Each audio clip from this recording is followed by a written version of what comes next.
Hello friends, welcome to another video. నా వెనకతలు చూస్తున్నారా? వెనకత late అవుతుందంటే సీఎం రాబోతున్నాడు అనమాట.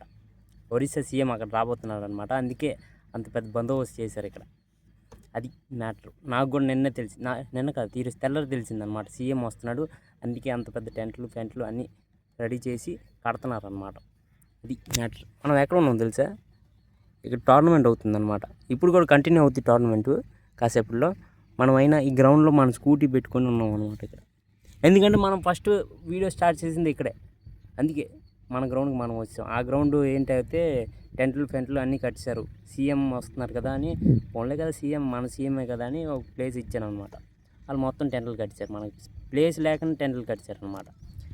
సరే, దానికి ఏం చేయలేము కానీ చలో వచ్చాం. ఇప్పుడే ఎగ్జామ్ అయిందనమాట. చేతుల నొప్పులు. ఎందుకంటే నేను ప్రతి ఎగ్జామ్ ఇదే లాస్ట్ ఎగ్జామ్, మరి ఇంక ఎగ్జామ్ లేవు, అయిపోయి సెమిస్టర్ మొత్తం అయిపోయింది అనమాట. చేతుల నొప్పులు. నేను ఎన్ని ఎగ్జామ్లు, 6 ఎగ్జామ్లు అయ్యాయి. 6 ఎగ్జామ్లు ఒక్క మ్యాథ్ తప్ప ఇంక మిగతా ఎగ్జామ్లు అన్నీ 25 పేజీ, 26 అన్ని పేజీలు రాసాను అనమాట. ఇప్పుడు కూడా 25 పేజెస్ రాసి వచ్చాను. అందుకే చేతులు నొప్పి పడుతుంది అనమాట. అది మ్యాథ్. అయితే నేను ఏది చెప్పబోతున్నానంటే కంటిన్యూ అవ్వండి, చెప్తాను. ఇంకోటి ఏంటంటే, నేను ఈరోజు కలద్దాలు అయిపోతే చూసారు నా కళ్ళు ఎలా కనబడుతుందో. అందుకే నేను కలద్దాలు వేసి వ్లాగ్స్ చేస్తాను అనమాట. అది మ్యాటర్. కలద్దాలు అయిపోతే చూసారా, ఇలా చేస్తే కానీ నా కళ్ళు కనబడవు.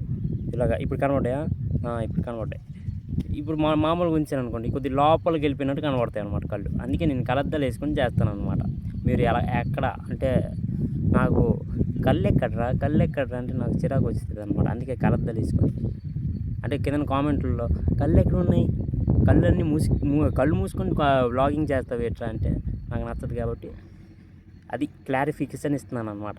అందుకే కలద్దాలు వేస్తా, కళ్ళు కొద్ది కనబడవు కాబట్టి, ఎండ వల్ల ఇలాగంటే కనబడుతుంది. అది మ్యాటర్. చాలా మళ్ళీ కంటిన్యూ అవ్వండి. ఈరోజు మనం ఇంకా డ్యూటీ వెళ్ళినట్టే. ఇప్పుడే ఎగ్జామ్ రాసి వచ్చాను. డ్యూటీ అయితే వెళ్ళను. మళ్ళీ నేను ఎక్కడ చేశాను కదా ముందు, టాటా స్కై ఆఫీసు డిస్ట్రిబ్యూటర్ దగ్గర, వాళ్ళు మళ్ళీ నాకు పిలుస్తున్నారు అనమాట. ఏంటని, ఎవరు కుర్రోళ్ళు లేరురా, నువ్వు రారా అని పిలుస్తున్నారనమాట. ఓకే, నేను అక్కడ అన్నీ నేర్చుకున్నాను, వెళ్ళొచ్చు. నేను అక్కడికి వెళ్ళొచ్చు, నో డౌట్ నేను వెళ్ళొచ్చు. కాకపోతే అక్కడ ఉన్న వర్క్ ప్రెషర్కి, ఇంకా వాళ్ళు ఇచ్చే మంత్లీ శాలరీకి అర్థం ఉండదు అనమాట. వర్క్ ఏంటంటే, ఇప్పుడు మనం వెళ్ళాం, ఒక ఫిట్టింగ్కి వెళ్ళాం. ఇది మొత్తం స్టార్టింగ్ నుంచి ఒక వీడియో పెడతాను అనమాట. ఇది ఎవరైతే ఫుల్ చూడరో, స్టార్టింగ్ నుంచి ఒక వీడియో పెడతా. మనం ఇప్పుడు ఒక పనికి వెళ్తాం, ఏంటి ఒక ఫిట్టింగ్ వెళ్తాం అనుకోండి. ఒక ఫిట్టింగ్కి వెళ్తే ఎండాకాలం ఫిట్టింగ్ ఎలా ఉంటుంది, ఒక్క మనిషి వెళ్తాడు, ఒక్క కుర్రోడే వెళ్తాడు కస్టమర్ ఇంటికి వెళ్ళి వైరింగ్ చేయాలి, పైన ఫిట్టింగ్ చేయాలి. ఫిట్టింగ్ చేసినప్పుడే ఆడికి చెమటలు కారిపోతాయి. వైరింగ్ చేయాలి, ఫిట్టింగ్ చేయాలి.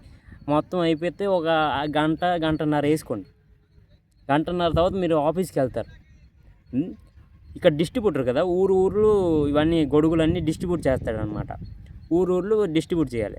ఆ పని కూడా ఎవరు చేయాలి? మనమే చేయాలి. ఈ ఎండతో పని చేసింది కాకుండా ఆ ప్యాకెట్లు కూడా ఎండతో తీసుకెళ్ళి బస్ స్టాండ్లో వేయాలి. దాని తర్వాత కొన్ని ఉన్నాయి, అది మనం చెప్పలేం. ఆఫీసు క్లీన్ చేయాలి, ఎందుకంటే మనమే ఉంటున్నాం కాబట్టి మనమే క్లీన్ చేసుకోవాలి. తప్పులేదు అందులో, క్లీనింగ్ దాంట్లో తప్పులేదు. కాకపోతే ఎక్స్ట్రా పనులు ఉంటాయి చూడండి, అవి నాకు నచ్చవు అనమాట. ఎక్కడికి వెళ్ళు, అక్కడికి వెళ్ళు, ఇక్కడ ఫిట్టింగ్ చేస్తావు, నువ్వు అక్కడి నుంచి ఫోన్ చేస్తావు, బేగలరా అని. నాకు అందుకే చిరాకు వచ్చి వదిలేసాను అనమాట. అక్కడే నేర్చుకున్నాం కానీ మరి డబ్బులకి పనికి అసలు తేడా ఉండదు. అక్కడ తేడా ఉండాలి కదా. డబ్బులు ఒక 15,000 20,000 ఇలాగ ఇచ్చుంటే ఆ పనులన్నీ ఒకే సుట్ అయిపోతాయి, చేసేస్తాం. ఇప్పుడు వాళ్ళు ఇస్తారు 7,000 8,000. ఆ పనికి మనం అస్సలు సూట్ అవ్వదు అనమాట మనకి. అది మ్యాటర్. ఒక మనిషి ఒక పని వన్ టైమే చేయగలడు. వీళ్ళేమో ఒక మనిషికి 10 పనులు చెప్తే, అది కూడా శాలరీ కూడా అంతలాగా ఇవ్వకపోతే అది మనకి నచ్చదు. ఎవడు కూడా చెయ్యడు. ఎందుకంటే ఇప్పుడు కొత్త కూరలు వచ్చారు, వాళ్ళకి ఏం రాదు. వాళ్ళు ఇప్పుడు స్టూడెంట్లు. మనం కొద్దిగా 4 ఇయర్స్ చేసాం, అయినా సరే ఆ 4 ఇయర్స్ చేసాం కదా అని మళ్ళీ పిలుస్తున్నారు. నేనైతే రానని చెప్తా. ఎవడు వెళ్ళడు అనుకోండి, నేను ఇంకా అసలు చెప్పాను ముఖం మీద రాను అని. అది మ్యాటర్. ఇంకా సామాన్లు కూడా కొనిచ్చాను కదా, ఇంకా ఆ సామాన్లకు వాల్యూ ఇవ్వాలి కదా నేను. అందుకే ఆ వాల్యూ ఇచ్చి రానని చెప్పాను అనమాట. చలో ఇక్కడితో మనం బ్లాగ్ ఎండ్ చేసేద్దాం. Like, comment, share and subscribe.